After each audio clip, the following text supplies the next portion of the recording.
Baik Bapak Ibu, mohon izin saya menyampaikan materi terkait sama yang kemarin di tryout-kan.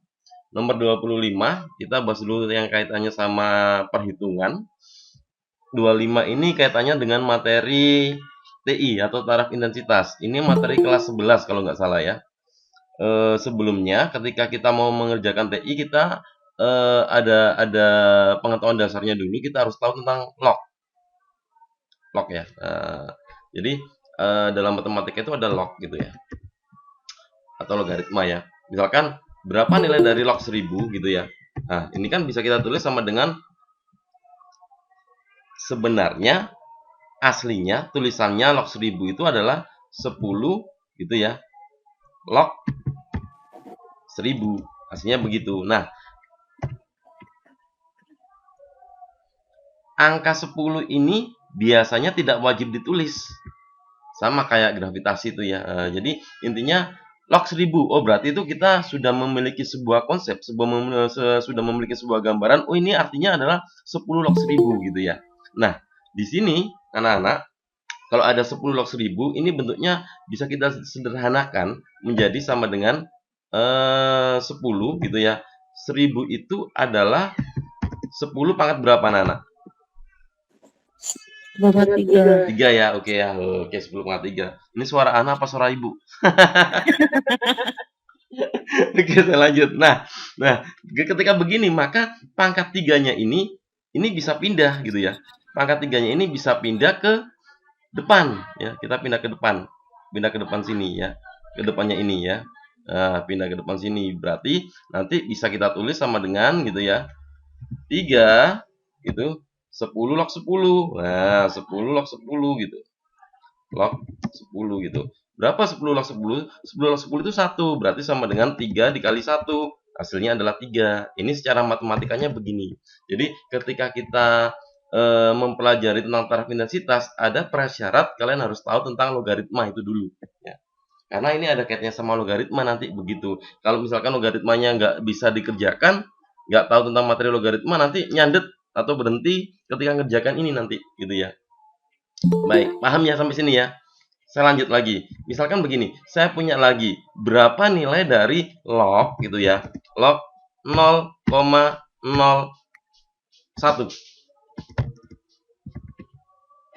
Yuk. Yuk.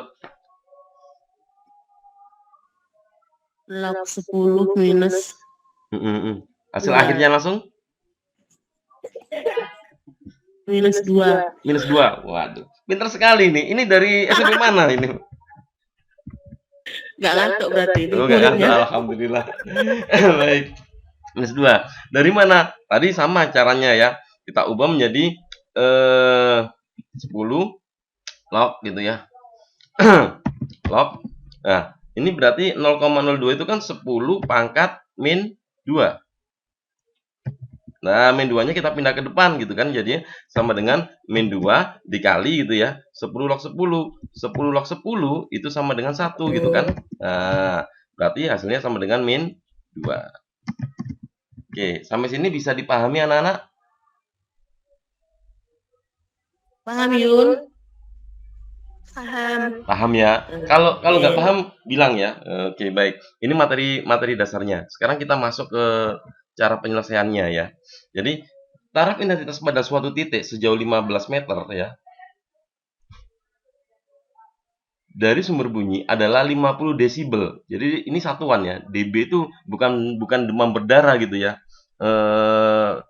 Jadi dB itu desibel ya. Andaikan gelombang bunyi merambat secara isotrop ke segala arah, maka tingkat intensitas bunyi pada suatu titik gitu ya, sejauh 150 meter dari sumber. Nah, ini ada persamaannya. TI yang kedua itu yang ditanyakan TI2 itu sama dengan TI1 ditambah 10. Hati-hati, ada log. Nah, muncul lagi lognya di sini nih. Log ini buka kurung R1 dibagi dengan R2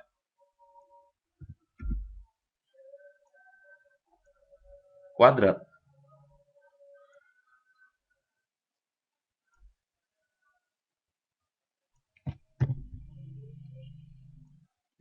Ini persamaannya. Saya kasih kotak aja ya, biar ini ya. Nah, jadi untuk menyelesaikannya ini. Aduh, kotaknya kok nggak mau. Aduh. Kok nggak mau kotaknya? Oke. Oke, ini persamaannya.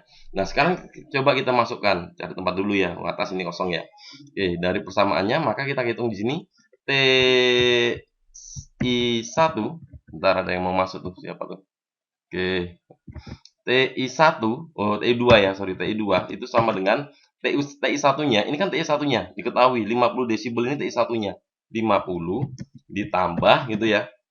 10 log ya. Ini 10-nya bukan 10 pangkat ya.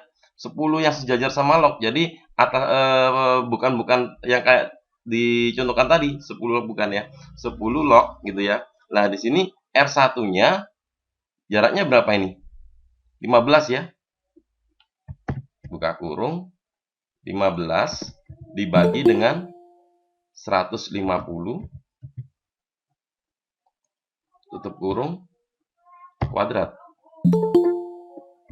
Ada pernya ya. Ada pernya. Dah. Sampai sini ada yang ditanyakan? Bisa dipahami?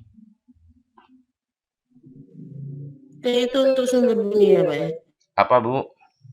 T, lambang T itu. Kenapa? Taraf intensitas. Taraf intensitas. T. Ya, Bu. TI, Bu, namanya, Bu.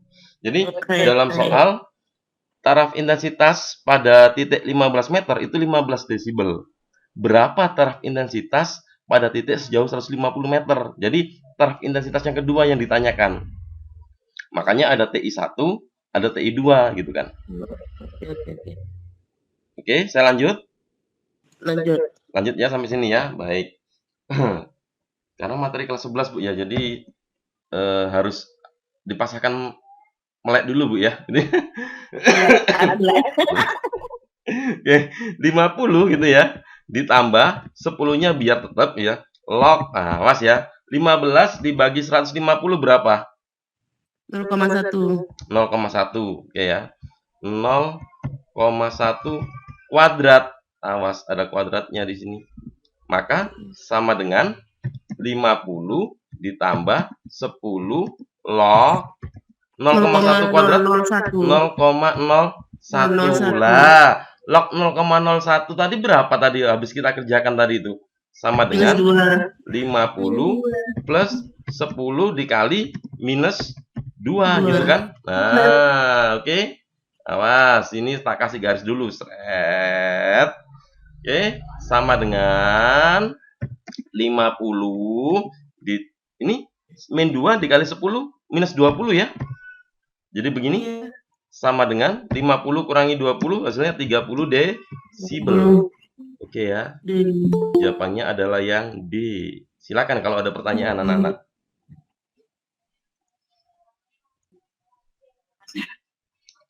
Ya. Kalau seandainya. Ya. Gurunya yang tanya. Kalau seandainya TI1 yang ditanyakan, berarti TI1 sama dengan TI2 dikurangi. Enggak, Bu. Sama aja, Bu. Sama saja, Bu.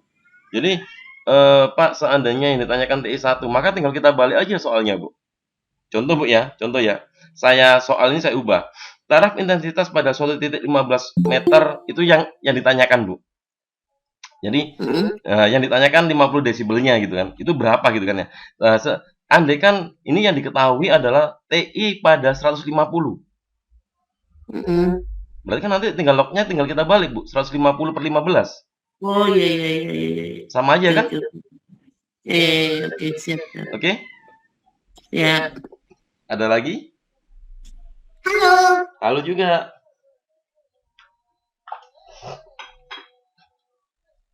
Ada pertanyaan anak-anak? Jelas? Jelas, Bapak. Baik, saya lanjut. Oke, lanjut. Lanjut ya, baik. Oke, pertanyaan 26. Kecepatan gelombang transversal dalam dawai.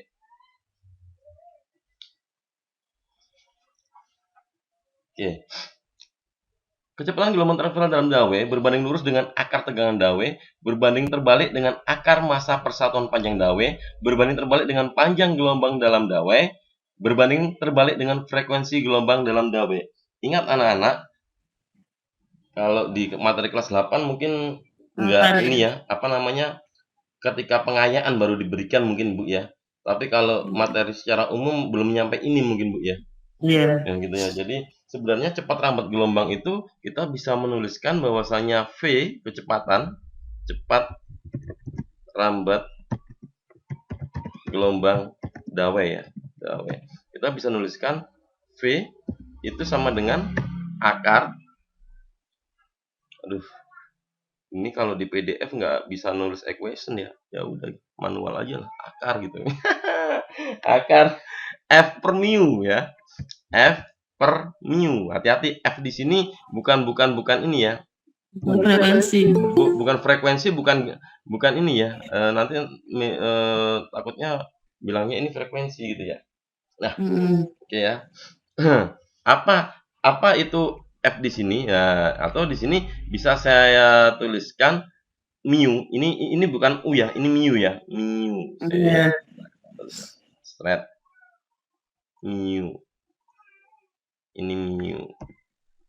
Apa mu? Mu itu bisa dituliskan adalah massa persatuan panjang ya. Jadi ini bisa dituliskan massa persatuan panjang M per L. Jadi panjang dawainya berapa, massa dawainya berapa. Sehingga persamaan ini bisa kita ubah bentuknya menjadi V sama dengan akar gitu ya. F kali M per L. Bener seperti itu.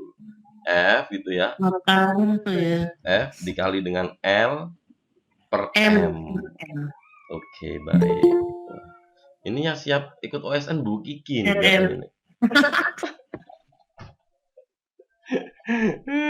Semangatnya luar biasa nih. Oke, baik. Nah, dari sini kita bisa mengetahui bahwasanya V itu, kecepatan itu berbanding lurus dengan akar tegangan. F itu apa? F itu tegangan. Jelas ini berbanding lurus dengan akar tegangan. F itu tegangan dawai ya. Tegangan. Ya. Jadi dawai itu mesti ada yang ini berkaitan sama tegangan gitu ya. Maka opsi nomor 1 itu adalah benar. Ingat ada kata akarnya gitu ya. Kemudian yang kedua, berbanding terbalik dengan akar massa persatuan panjang. Betul ya? Berbanding terbalik. Jadi V sama dengan akar F per. Nah, per itu menyatakan berbanding terbalik. Ini menyatakan berbanding terbalik ya. Berarti nomor 2 juga benar. Berbanding terbalik dengan panjang gelombang, tidak ada panjang gelombang. Berbanding terbalik dengan frekuensi gelombang, tidak ada frekuensi gelombang. Maka yang benar adalah nomor 1 dan 2. Jelas? Mudah? Oke, lanjut. Mudah ya. Jadi terkadang itu soalnya bukan hanya terapan hitung-hitungan rumus yang ada, bukan, tapi bagaimana kita bisa menjabarkan, memahami persamaan yang ada. Terkadang itu kan kita hanya hafal rumus aja tanpa kita memahami maksudnya itu kayak apa rumusnya gitu loh. Ya, jadi nanti sering kebolak-balik. F tadi F tegangan, kemudian kita memahaminya bukan tegangan, frekuensi gitu ya. Nah, ini beda lagi nanti maknanya gitu. Oke? Jelas? Lanjut? Lanjut, Pak. Lanjut, baik. 27. Nah, ini ada ini kalau SMP ya. Ada ini. Sebuah benda tegak diletakkan 75 cm di depan sebuah cermin cekung. Cermin cekung ya. Cermin cekung itu cermin apa, anak-anak? Konvergen atau divergen? Cekung. Cekung. Bukan cahaya. Ayo. Lupa. Lupa. Oke. Apa lagi? Cermin cekung itu adalah cermin positif. Positif itu berarti dia konvergen. Konvergen ya. Konvergen itu berarti dia mengumpulkan cahaya. Kalau kalian pernah ke tempat apa itu, Jatim Park atau apa itu ya, ada kompor surya itu ya. Nah, jadi Kompor surya itu dia dibentuk dari cermin cekung yang besar. Ya, cermin cekung. Ya, jadi ada sebuah benda bentuknya cekung gitu ditempeli cermin-cermin datar kecil-kecil gitu ya. Akhirnya jadi cermin cekung besar gitu ya. Nah, ketika karena dia itu konvergen mengumpulkan sinar, maksudnya mengumpulkan sinar bagaimana? Jadi kalau misalkan di sini kalau saya gambar di mana ya? Atasnya sini aja lah. Jadi di sini ada cekungan gitu. Nah, cahaya itu yang datang dari sudut manapun, misalkan cahayanya datang dari sini, terus gitu ya, dia akan dipantulkan ke satu titik yang sama. Ya. Datang dari sini, Ya. dipantulkan lagi satu titik yang sama, gitu ya, dan seterusnya. Makanya dia mengumpulkan gitu kan. Nah, kalau ini kita kasih tali atau kita kasih besi gitu, kemudian kita kasih sini tempat air gitu ya. Kemudian waktu cahaya terik gitu ya. Sorry sebentar. Kita kasih tempat air. Nah, kemudian waktu panas gitu ya, kita isi airnya maka dia bisa mendidih di sini. Karena cahaya pantulnya terkumpul di satu titik. Ini namanya konvergen. Hemat, iya hemat energi sekali. Kita nggak akan menggunakan BBM kalau kita menggunakan kompor surya ini. Kelemahannya adalah jelas nggak bisa dipakai di malam hari. Ya, kenapa? Karena malam hari kan nggak ada matahari gitu kan. Nah, jadi oke. Ada pertanyaan? Oh, nggak ada. Oke, baik, saya lanjut. Nah, ini konvergen. Ketika kita bicara tentang cermin cekung ini memiliki beberapa ruang. Ini saya gambarkan dulu ya cermin cekungnya ya. Oke.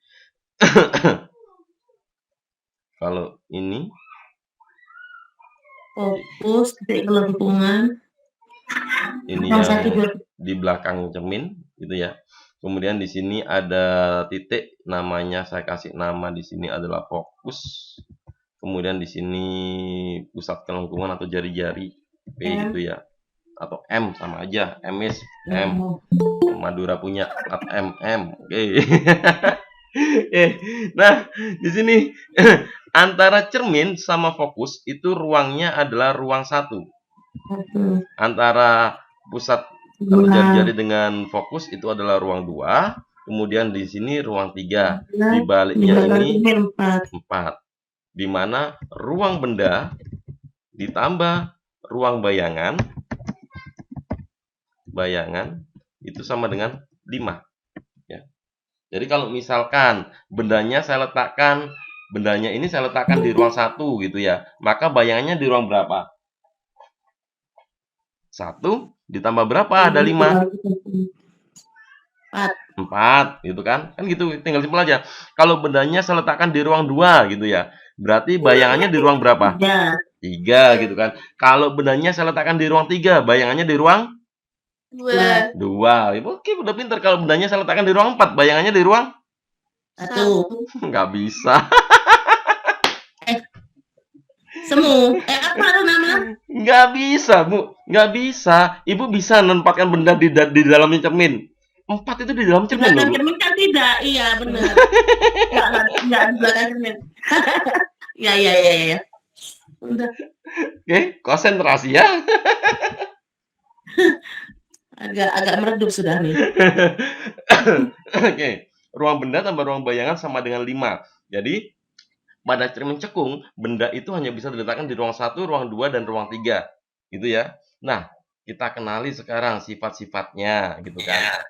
Oke, kalau misalkan benda di ruang 1, bayangannya di ruang 4. Kalau di ruang 4 berarti sifatnya di sini pasti maya nanti. Ya. Gitu kan.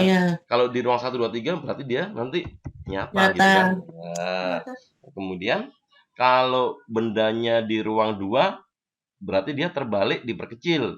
Kalau di ruang 3 dia terbalik diperbesar. Oke, sekarang kita kembali pada soal. Sebuah benda tegak diletakkan 75 cm di depan sebuah cermin cekung yang memiliki jari-jari kelengkungan 60. 60.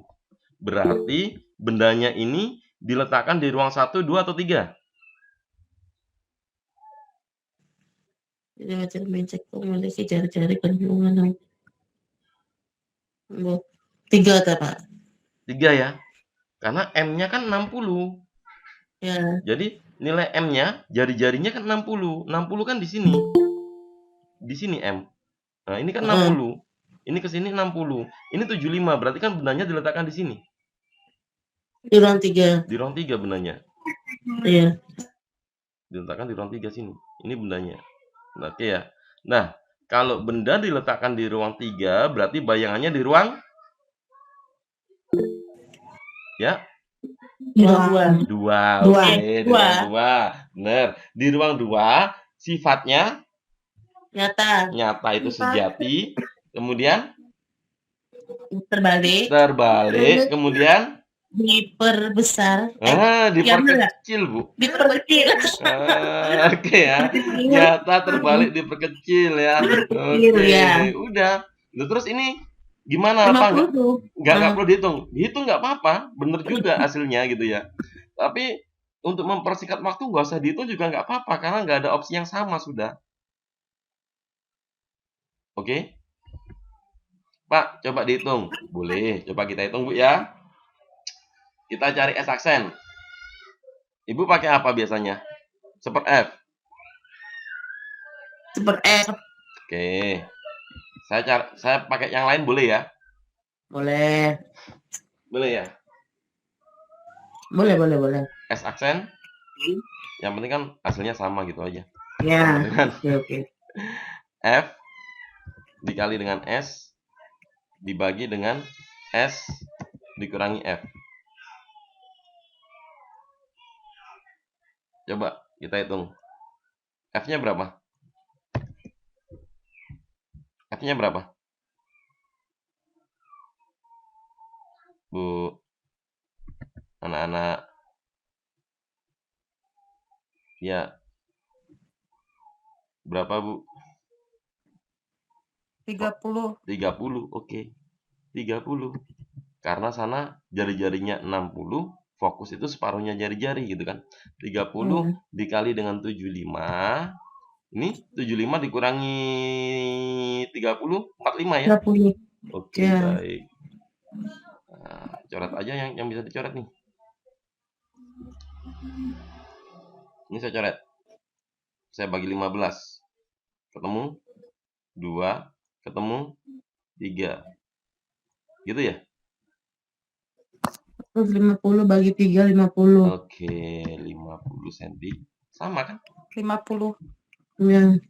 Oke, jelas sampai sini anak-anak? Mudah-mudahan. Alhamdulillah. Nanti bisa ditonton rekamannya, Bu. Bapak, kalau kelengkungannya 30 cm berarti Fokusnya? itu bendanya letak bendanya di ruang fokus, di titik fokus.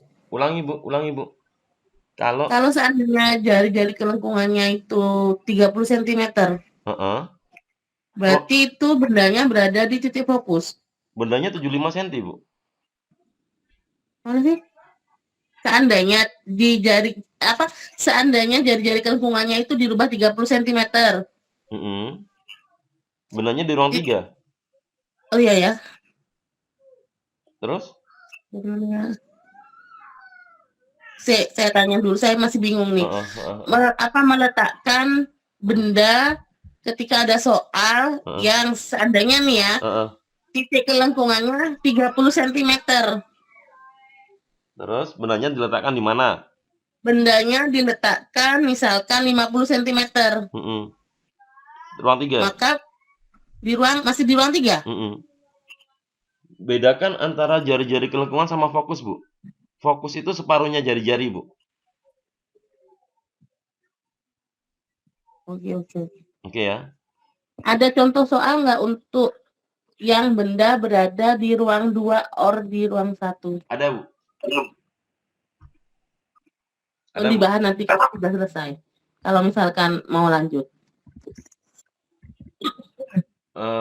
Sekarang apa nanti, Bu? Boleh lah.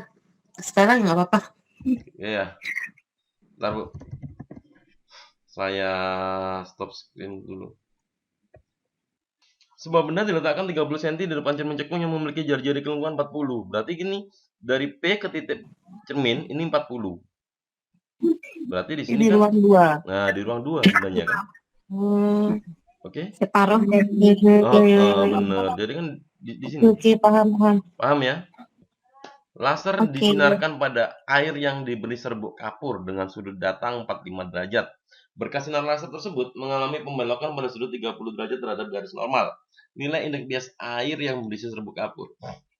Ini hukum apa itu namanya? Snellius, Bu ya.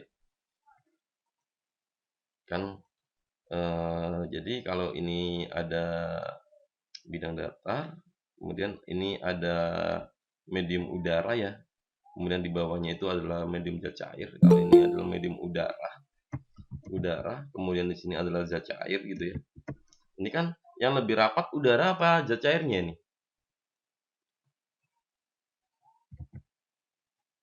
Loh. Padat. Hah? Apa Pak? Gimana Pak? Enggak nol. Gimana barusan? Enggak ada padatnya nih. Cair. Ada dua medium udara sama cair gitu kan ya. Mana yang lebih padat? Maksudnya begitu, Bu. Iya, nggak nyambung balas WA. Oke. Gimana? Jadi ada dua medium udara sama medium zat cair gitu kan ya. Cair. Nah, dari kedua medium ini mana yang lebih rapat? Cair gitu kan. Menurut hukum Snellius gitu kan. Kalau ini saya gambarkan ini adalah garis normal gitu ya. Ini garis normal. Garis normal itu garis khayal ya anak-anak ya. Nggak bisa kita cari secara kelihatan secara kasat mata ya. Ini garis khayal gitu ya. Jadi kayak misalkan kita nyelupkan pensil ke air dia akan kelihatan bengkok gitu kan.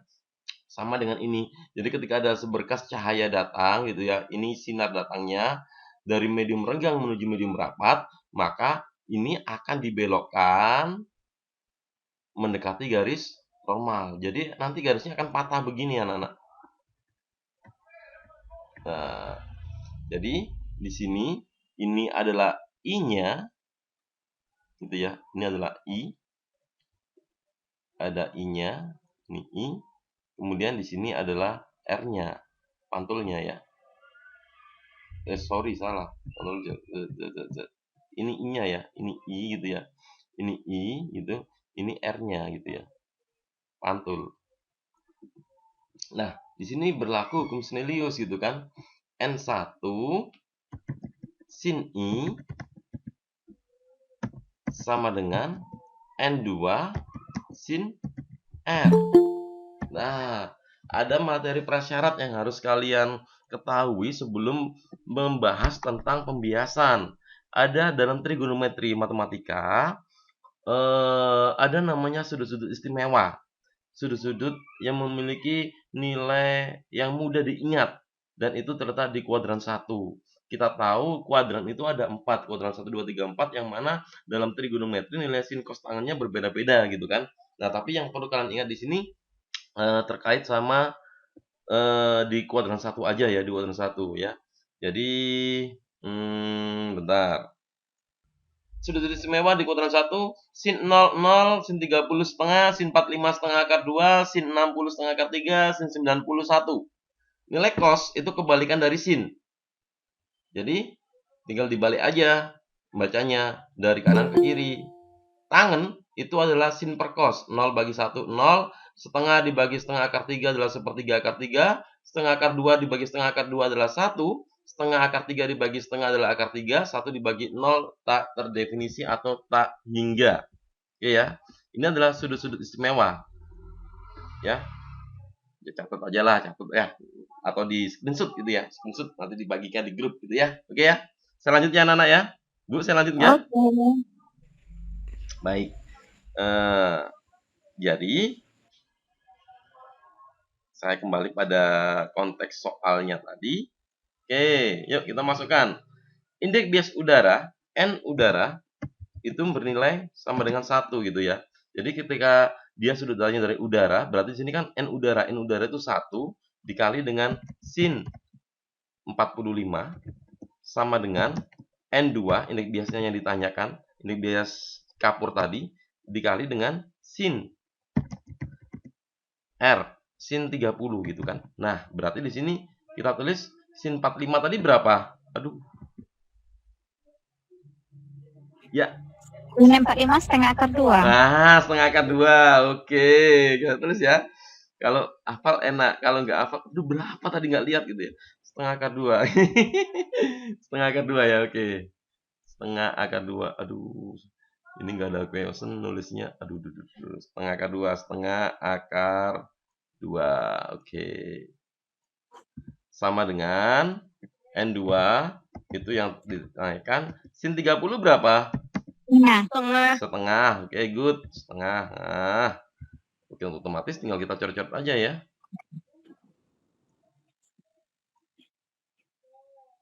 Nah, ini kita coret aja setengahnya. Coret habis. Berarti N2-nya adalah akar 2. Akar 2. Oke. Jelas sampai sini? Ada yang tanyakan silakan. Yuk.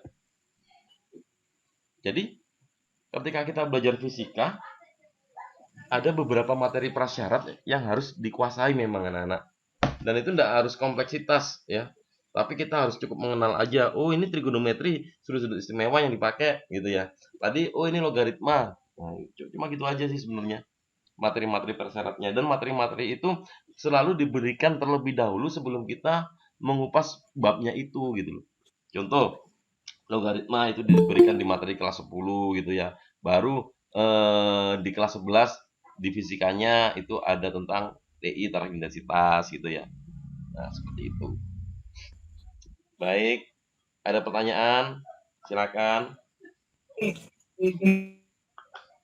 Lanjut.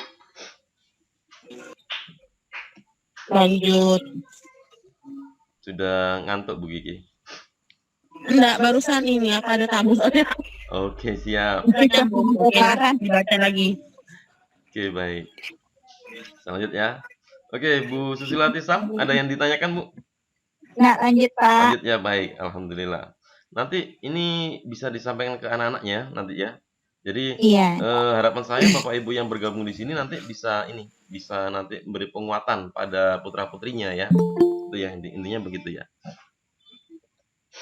Oke, baik. Saya lanjut. Ini materi kelas 9. Pernah mengupas sejauh ini enggak? Enggak. Enggak. Atom ya. Iya, atom dulu. Oke. Muatannya 3 nih sini ya. Kami yang bahas cuma 2. Gitu ya. Oke, baik. Saya lanjut ya. Kalau misalkan ada sebuah box gitu ya, dikenai 2 buah gaya. Satu ke kanan sebesar 10 Newton. 10 Newton nih. Kemudian satu lagi ke kiri sebesar 2 Newton. Pertanyaan saya, resultannya kemana nih? 10 Newton, yang itu ke arah kiri berapa? 2 Newton. Ke kanan dong. Ke kanan. Ke kanan. Pertanyaan Yes. saya, resultannya kemana nih? Ke kanan ya? Yes.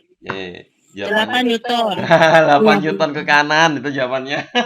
Ya, 8 Newton ke kanan. Ya.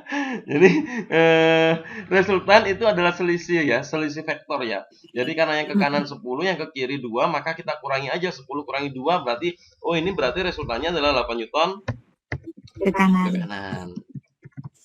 Oh. Ya. Nah, kalian di sini di tingkat SMP nggak sampai membentuk sudut, beda lagi. Nanti ketika kelas 10 baru nanti ada sudutnya ya. Jadi tapi sudutnya masih kaitannya sama trigonometri yang istimewa tadi gitu ya. Tapi itu nanti aja lah, kita ketahui dasarnya dulu ya. Nah, seandainya sekarang gitu kan, konsep ini yang kita pakai ya di dalam menyelesaikan soal ini. Ya, konsep ini yang kita pakai. Coba sekarang kalian lihat sifat dari muatan. Ya, tadi ada yang resen siapa? Butina siapa tuh? Kepincet mungkin ya. Oke, baik. Kalau ada muatan positif ketemu sama muatan negatif, dia akan tolak menolak atau tarik menarik? Positif. Tarik menarik. Tarik menarik. Oke ya. Kalau muatan sejenis dia akan tolak menolak, muatan yang tidak sejenis dia akan tarik menarik ya.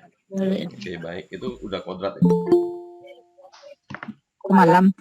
Oke, baik. Nah, sekarang di sini kita lihat ya. Q1 dan Q2. Q1 itu positif, Q2-nya itu negatif. Berarti gayanya gaya tarik atau gaya tolak? Menarik. Tarik menarik. Beda Berarti muatan. pada Q1 dan Q2 itu akan terbentuk sebuah gaya tarik menarik sebesar F1. Tulis aja lah dulu sebesar F1. F1. Sekarang kita lihat Q2 dan Q3. Q2 dan Q3 Tolak. Tolak menolak. yakin? Positif dengan negatif dengan tarik menarik dong. Positif Negatif ya. itu kan dengan positif Iya. itu ya. Tarik menarik Ah, ya? iya, iya. Tarik Ah, menarik. berarti ini gayanya kayak gini. Dia F2. akan tarik menarik lagi sebesar F2. F2. Oke ya. Nah, akibatnya pada muatan Q2 itu akan bekerja dua buah gaya. Kalau saya gambar di sini ya, ini muatan Q2-nya akan bekerja dua buah gaya. Gaya pertama sebesar F1 ke kiri, F1, dan gaya kedua sebesar F2 ke kanan. Kok tahu Pak kalau ke kiri dan ke kanan? Namanya sudah dihitung. Nah, itu saya gambar tadi di atasnya, Bu. Nah itu ada yang ke kanan dan ke kiri F1. Apakah nggak dihitung Miuchi itu kah? Bukan, Bu. Saya bingung tadi tuh. Gini, Nggak dihitung dulu angkanya. saya ulang dulu, Bu ya. Saya ulang ya. Oke. Antara Q1 dan Q2 terjadi gaya tarik menarik atau tolak menolak. Tarik menarik. Kalau tarik menarik berarti arahnya benar seperti yang saya gambar enggak? Benar. Nah, oke ya. Kan itu kan tarik menarik kan ke kanan dan ke kiri kan.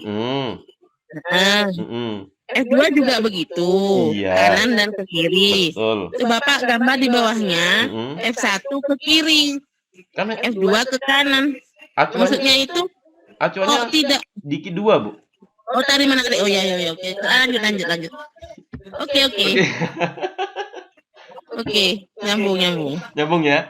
Jadi acuannya kita dilihat di gambar ini aja. Nah, ini. Oh, berarti di Q2 itu ada dua gaya. Ada F1, ada F2. F1 ke kiri, F2-nya ke kanan. Oke? Saya kira harus dihitung dulu di atasnya itu karena ada angka. Hitungannya nanti aja belakangnya. Yang penting konsepnya dulu kita dapatkan dulu. Jadi ketika konsep itu didapatkan, nanti hitungannya nanti tinggal ngikuti, Bu. Jangan kebalik ya. Kalau kita kan biasanya hitungan dulu baru konsep, Bu. Itu nanti salah, Bu, nanti, Bu, kalau seperti itu, Bu. Oke ya, saya lanjut. Nah, sudah. Berarti nanti yang ditanyakan besar dan arah gaya yang bekerja pada Q2, berarti nanti endingnya itu adalah Q2 itu F di Q2 itu sama dengan F2 dikurangi F1. Paham sampai sini? Paham, bagus. Oke. Saya lanjut. Oke, yuk kita belajar konsep lagi. Gaya tarik antar muatan. Antar muatan. Rumusnya apa? F sama dengan Aduh. F1 ditambah F2. F sama dengan Apa sih? gaya tarik antar muatan. F sama dengan kakiku rapat.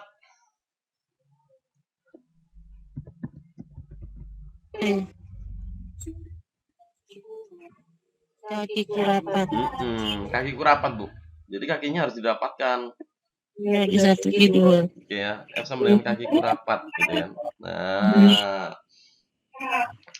Nah, di sini K itu adalah konstanta. Besarnya K itu besarnya di mana ya saya tulis ya? Oh, di sini aja lah. K itu 9 kali 10 pangkat 9. Ini adalah tetapan ya. Jadi sudah tinggal kita gunakan aja nanti ya. Sehingga di sini nanti sama dengan F2, tetap sama, kita gunakan F2 itu adalah sebuah gaya tarik yang terjadi antara muatan Q2 dan Q3. Oke, paham?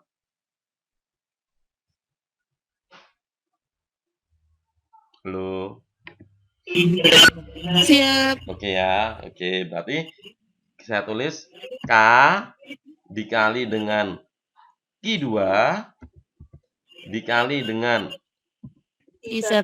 Q3, awas, dikali dengan 3 kali 10 pangkat min 2 kuadrat.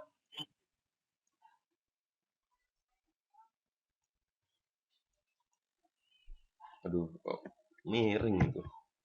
Gak apa dah. Dikurangi, gitu ya. K lagi.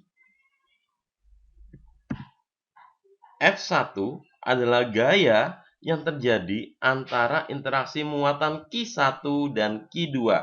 Maka kita tulis Q1 dikali dengan Q2 dibagi dengan jaraknya. Sama ya, 3 kali 10 pangkat min 2. Karena senti kita ubah ke meter gitu kan. Kuadrat.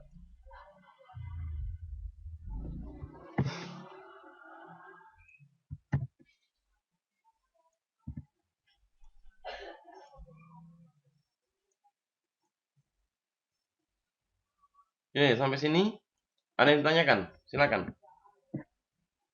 Bisa dipahami?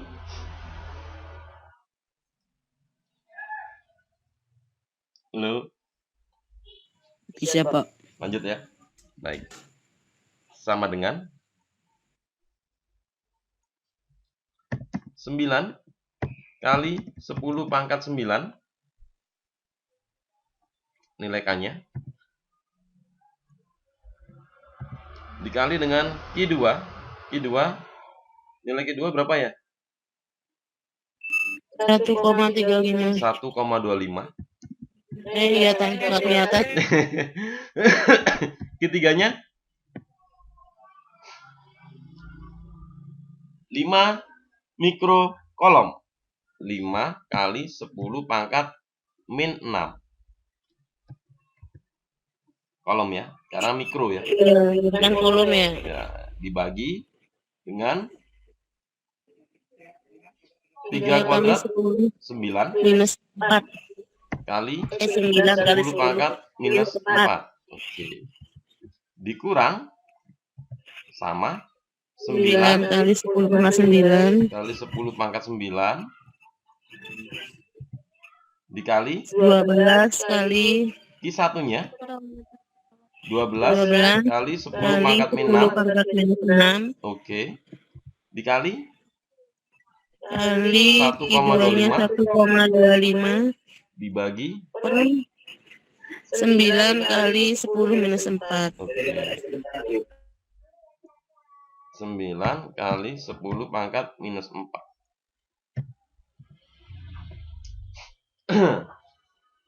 Oke, yuk kita coret-coret yang bisa dicoret.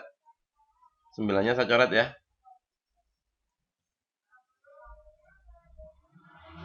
Oke. Paham? Paham? Paham, Pak. Paham. Lanjut. Lanjut ya. Karena di sini 10 saya kan malas ngitung, Bu. budayakan. Enggak. Jadi saya akali aja gitu loh. Akalinya bagaimana? Karena di sini ada 1,25, di sini juga ada 1,25. Perkalian itu kan punya sifat asosiatif. Bisa saya keluarkan gitu kan? Oke? Berarti kalau saya keluarkan, maka jadinya tinggal 5 dikurangi 12 berapa? Minus Hah? Minus minus 7. minus 7. Minus 7 dikali 1,25 hasilnya minus 7. Saya tulis ya. minus 7 dikali 1,25. Hasilnya minus 8, Minus 8,75. nah, minus itu berarti dia ke kiri. Kiri. Udah. Segampang itu. Oke. Aduh gimana Pak 1,25. Ih, Perkalian itu punya sifat asosiatif. Jadi kalau ada yang sama bisa dikeluarkan, Bu. Jadi misalkan di sini konsepnya itu kalau misalkan di sini adalah B dikurangi dengan BC, maka ini bisa kita tulis karena ada sama-sama B-nya gitu ya. Bisa kita tulis menjadi B-nya saya keluarkan, B A dikurangi C gitu, Bu. Nah, ini kan sama. 1,25-nya kan ada di keduanya. Maka 1,25-nya saya keluarkan. Sehingga tinggal 5 kurangi 7. 5 kurangi 12 berapa? 7. 7 dikali 1,25 ketemu min 8,75. Minus artinya ke kiri. Jawabannya yang A. Udah gitu aja.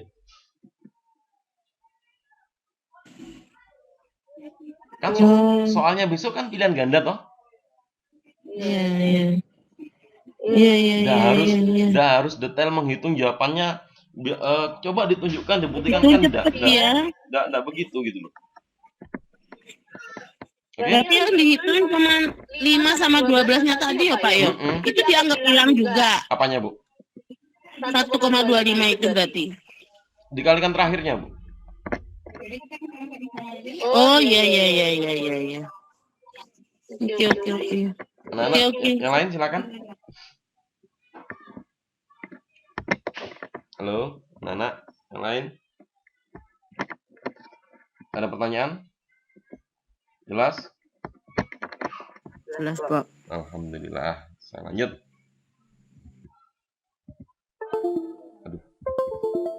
Aduh. Kenapa pula ini? Oke. 30. Perlu dibahas? Bahas semuanya biar paham. Ya semangat. Jelas Pak. Padahal di PPG kemarin dibahas sudah. Oke, baik. Ini paralel. Berarti kita serikan dulu ya ini ya. Ini maaf kita sederhanakan dulu ya. Paralel ini berarti kita jadikan satu dulu. Ini juga yang seri kita jadikan satu dulu sehingga nanti ini berubah bentuknya menjadi seperti ini.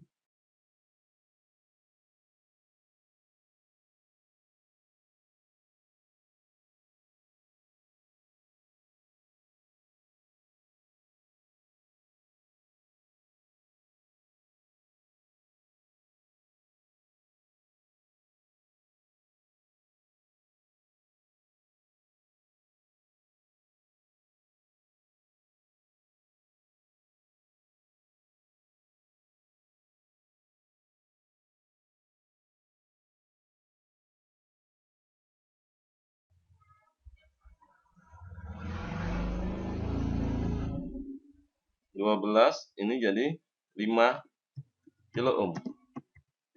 Oke. Sampai sini bisa dipahami? Halo? Halo? Ya. Halo? Halo? Apakah saya terpental? Siap. Ya, hadir Pak. Ya, Pak. Siap, Pak. Bangun dulu anak-anak, bangun ya. Cuci muka dulu. Iya, Pak, gak tidur kok. Oke. Dari yang saya gambar bisa dipahami? Bisa, Pak. Insyaallah. Oke. Berarti arusnya berapa? Arusnya berapa? 12 I sama dengan 12 dibagi 5.000 ya. Karena itu kilo. Oke. Iya. Oke. Iya. Berarti di sini mengalir arus sebesar 12/5000. Di sini juga mengalir arus sebesar 12/5000. Oke. Berarti tegangan yang di sini berapa?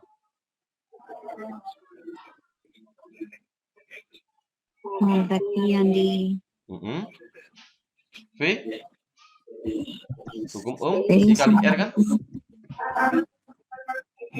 Berarti tinggal kita kalikan aja. Berapa?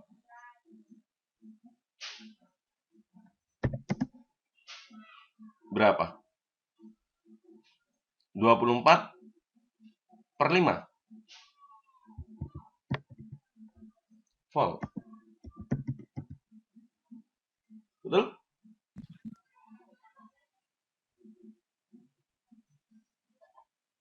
Halo?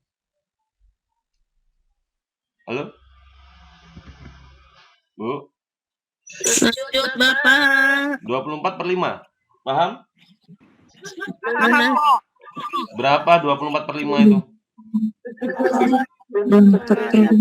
Berapa? 4,8. 4,8.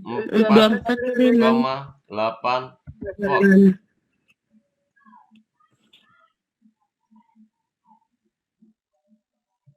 Oke? Ada pertanyaan?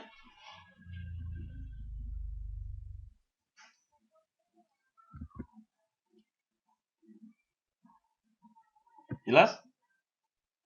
Ada pertanyaan? Jelas, Pak. Jelas ya? Tidak, Pak.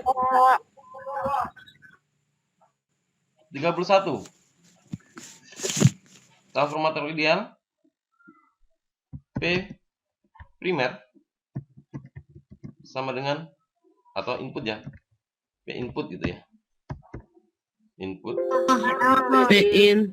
input sama dengan P output. Oke, berarti tinggal kita kalikan aja. VI, V input, V kali I sama dengan V kali I.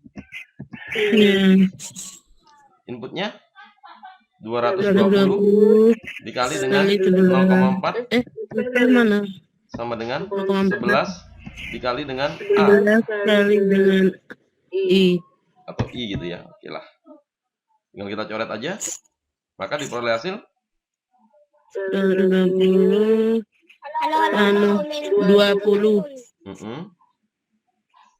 0,8 20 dikali 8 0,4 sama dengan I. Berarti I-nya adalah 8. 8.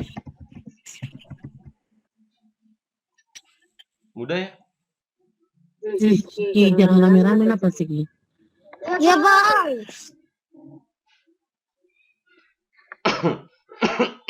Jelas? Jelas. Oke. Ajar. Ada pertanyaan sampai sini? Ada. Oke, baik. Aduh, baterai saya lowbat nih. Chargernya bermasalah juga ini. Oke, baik. Oke, ada pertanyaan anak-anak sampai sini? Kayaknya udah pernah dibahas nih. Ini juga pernah dibahas di pembahasan yang saya ini kan ya. Saya ingin ngupas satu lagi ini aja dah. Ini nomor 33 nih. Kalau di SMP itu kan gerak itu ada 2, gitu ya. Ada yang namanya gerak lurus beraturan (GLB), ada namanya gerak lurus berubah beraturan atau namanya GLBB. Oke ya, gitu ya. Nah, di konsep gerak itu kinematika itu nanti dipecah lagi di GLBB itu ya. Kan di GLBB itu nanti ada yang kita pecah itu kalau dia vertikal ya, vertikal itu nanti kalau dia vertikal itu gerakannya vertikal itu ada yang namanya GVA, gerak vertikal ke atas, kemudian ada yang namanya gerak vertikal ke bawah, ada yang namanya gerak jatuh bebas. Kita pecah lagi di situ nanti. Apa yang membedakan?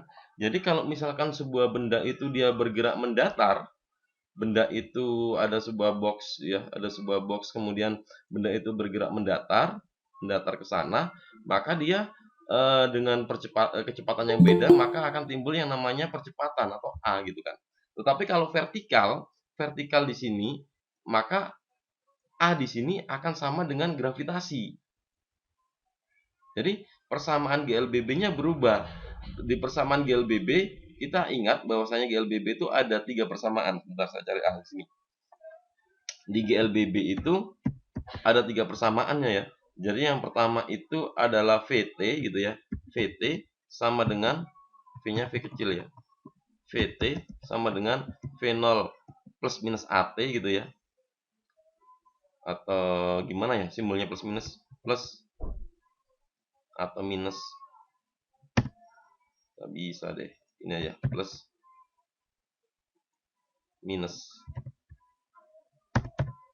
minus AT gitu ya. Kemudian ada juga ST sama dengan V0T plus minus lagi plus minus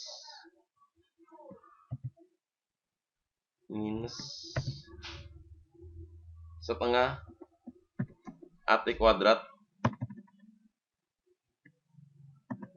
setengah AT kuadrat, setengah AT kuadrat, satu lagi VT kuadrat sama dengan V0 kuadrat plus minus 2AT. 2AS.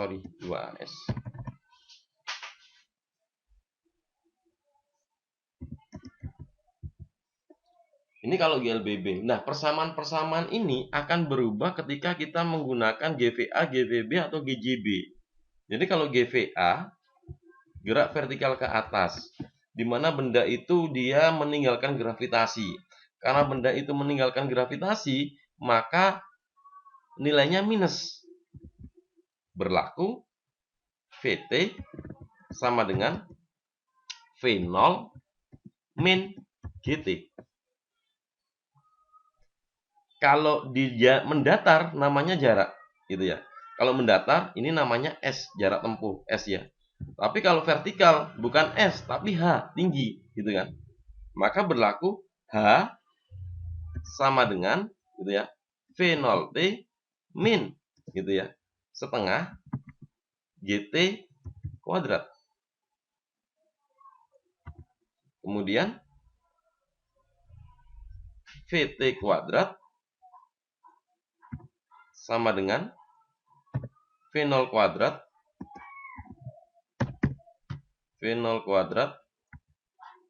min 2GH. Ini kalau dia GVA. Kalau GVB beda lagi. Hampir sama kayak GV. Ya, kalau GVB hampir sama kayak GVA, tapi positif karena dia menuju gravitasi. Maka berlaku VT sama dengan V0 plus GT. H gitu ya, sama dengan V0T plus setengah GT kuadrat. Kemudian VT kuadrat sama dengan V0 kuadrat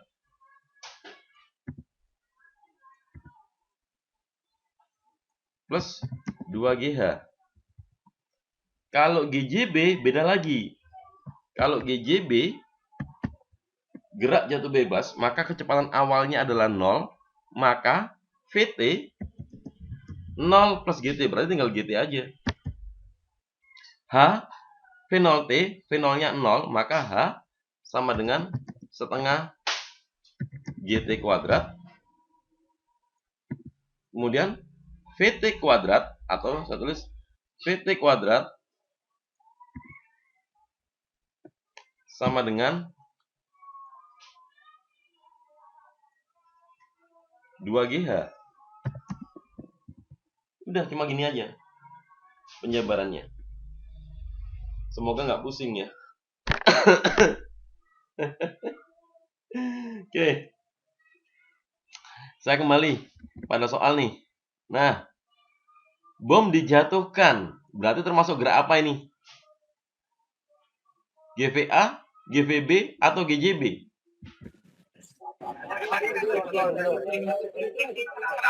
Halo? Apa? Halo? GVA, GVB, atau GJB? Bawah lah dari atas. Halo? Yang terbang mendatar di ketinggian. Bom dijatuhkan. Berarti kan dia geraknya kan vertikal kan? Nah, vertikal itu Iya, kan vertikal. ada GVA, GVB, sama GJB. Bom dijatuhkan. Kalau dijatuhkan itu kecepatan awalnya berapa? 0. Berarti dia termasuk GJB. Iya. Oke ya. Nah, termasuk GJB. Berarti kalau GJB kita pakai persamaan GJB. Ini GJB. Persamaannya. Oke. Nah, bom dijatuhkan dari pesawat tempur yang terbang mendatar di ketinggian 500 meter di atas permukaan tanah. Jika kecepatan pesawat 40 meter per second, maka bom akan jatuh ke tanah setelah pesawat menempuh jarak berapa meter. Nah, jadi di sini ada pesawat gitu ya.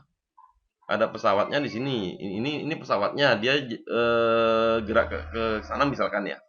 Dengan kecepatan ya, V-nya di sini sama dengan 40 meter per second.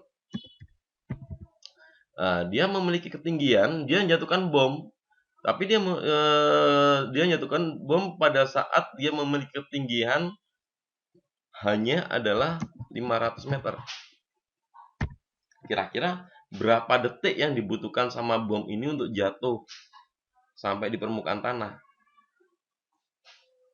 Berapa T-nya gitu ya. Ini yang tinggal kita hitung nanti. Nah, sehingga persamaan-persamaan ini kalau kita ada hanya yang ditanya T, berarti kita pakai persamaan yang pertama, yang kedua, atau yang ketiga? Dua. Nah, maka tinggal kita masukkan aja. H sama dengan setengah GT kuadrat gitu kan. Berarti 500 sama dengan setengah Kali kali 10 pangkat T kuadrat. 10 kuadrat. Berarti setengah kali 10 5 ya. 500 5 di 100 berarti 100 gitu kan. Nah, 100 100 sama dengan T berarti kuadrat gitu kan. 10 10. Oke, baik. Berarti T-nya ketemu 10 gitu kan. Yes. Nah, berarti bom ini akan sampai ke permukaan tanah dalam waktu 10 detik. Nah, selama 10 detik pesawatnya kan juga bergerak dengan kecepatan 40 meter per second. Artinya tiap detik ya 40 meter per second, 40 meter per second, artinya tiap detik jarak yang 400 berarti. ditempuh 40 meter. Nah, kalau 10 detik 400. 400 Kalau kan? 10 detik 400 meter. maka jawabannya adalah 400 meter. D. Jelas? Iya. Itu kenapa nggak ada kerjaan ya dihitung-hitung ya?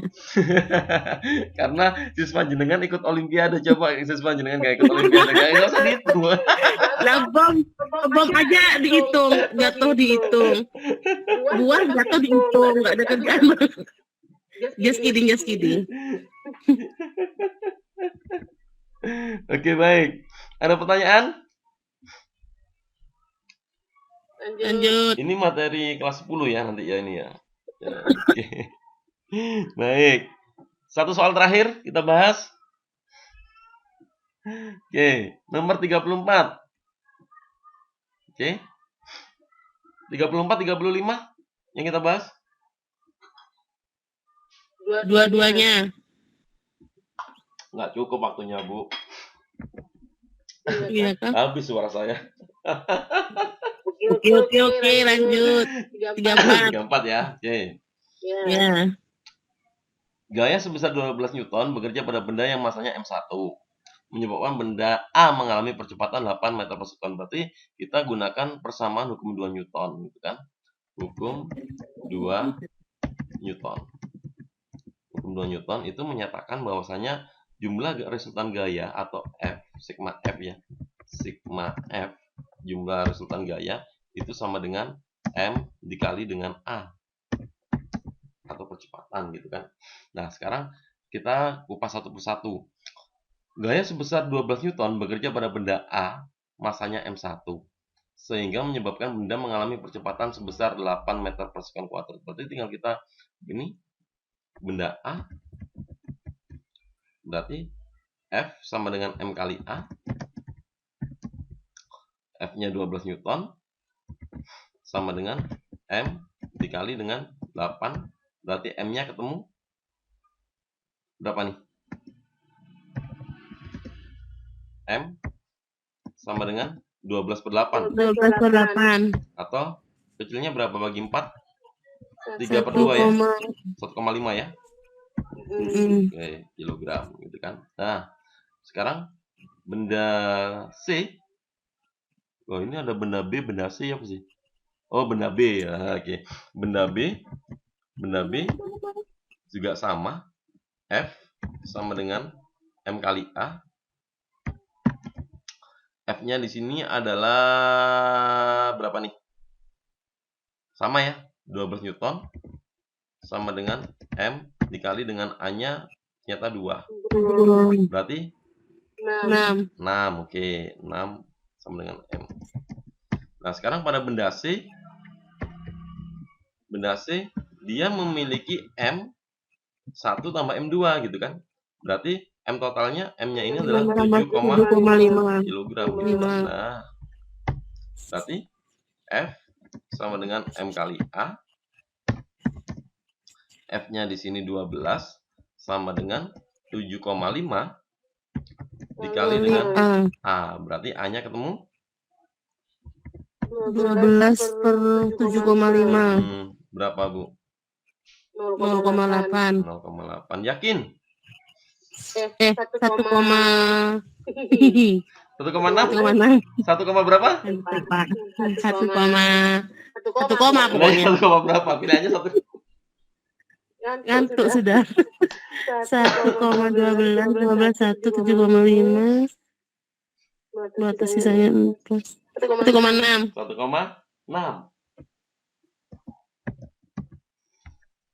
Jawabannya adalah yang A. Oke, baik. Anak-anak silakan kalau ada pertanyaan sampai sini.